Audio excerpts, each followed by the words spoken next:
कि रुपौली सीट से पिछले चुनाव में जदयू की बीमा भारती विजयी हुई थी जी। और वो सीपीआई को वो सीट तब मिली थी। सीपीआई मुकाबले में वोट भी अच्छा आया था जी। उनके विकास मंडल कोई कैंडिडेट थे और तब ये सीपीआई उम्मीद कर रही थी कि इस बार बीमा भारती के इस्तीफे से, बीमा भारती जदयू के एमएलए से जीती थी, राजद ज्वाइन कर ली। वो पूर्णिया लोकसभा सीट से उम्मीदवार थी राजद की और पप्पू यादव के मुकाबले वो चुनाव हार गई, बुरी तरह हार गई। वो तीसरे स्थान पर रही और उनकी जमानत भी नहीं बची। अब वो फिर राजद ने 10 जुलाई को उपचुनाव होना है, राजद ने उनको कैंडिडेट बनाया है और उसी पिछले चुनाव में निर्दलीय उम्मीदवार थे कलाधर मंडल, उनको जदयू ने उम्मीदवार बनाया है।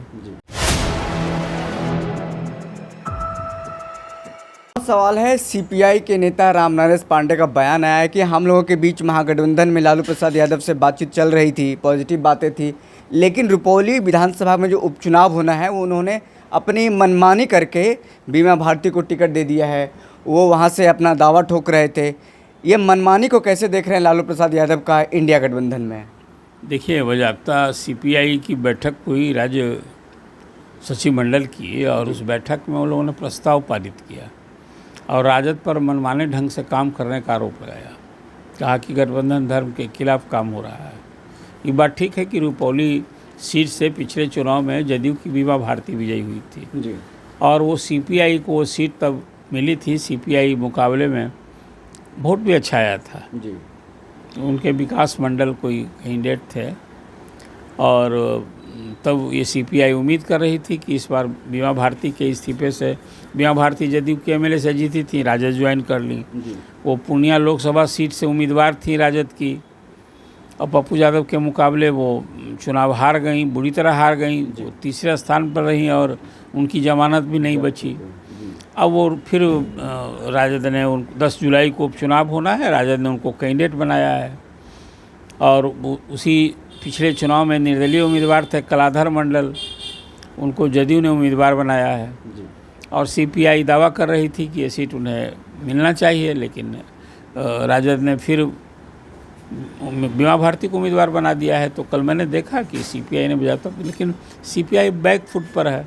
सब कुछ करके रोध होकर के कहा कि वही गठबंधन धर्म निभाते हुए हम अपना कैंडिडेट नहीं देंगे और दावेदारी वापस लेते हैं और इसका एक गलत मैसेज नहीं दिया है, ये सब कुछ कहते हुए।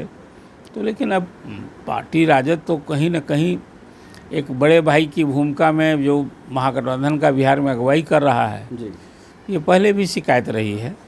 आपको याद होगा पिछले अभी लोकसभा के चुनाव में भी सीटों को लेकर के थोड़ा ये रहा था। सीपीआई को एक सीट मिली थी बेगूसराय, तो वो तो हाँ खाता भी नहीं खुला, हार गई भी सीपीआई।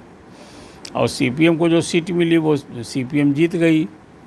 खगड़िया से माले को 3 सीट मिली तो 2 सीट जीत गई है, खाली नालंदा में उसको हार का मुंह देखना पड़ा। तो कुल मिलाकर सीपीआई बैकफुट पर है और सीपीआई ने प्रस्ताव पारित किया है। इसको इसी रूप में देखा जाना चाहिए और करेगी क्या।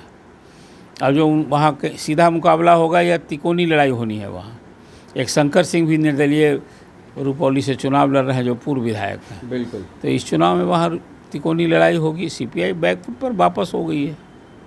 चलिए, रुपौली विधानसभा का उपचुनाव अब देखिए दिलचस्प होने जा रहा है।